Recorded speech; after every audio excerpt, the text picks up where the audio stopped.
आलायनाय आयनाखौ नायब्ला नोंखौ सेनोसै आंनि फाग्ला मेगना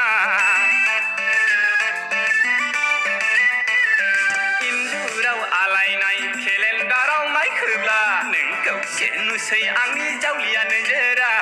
शनिबार ना रबिबार 1 तारिख ना 2 तारिख फागुन मास ना सैत्र मास आसार मास ना सावन मास जेबो नुला जावले जावले जाखांफैयो नोंनिल' गावदां महरा आगदा आखि जेरैबो गोजौ गाहाय जेरावबो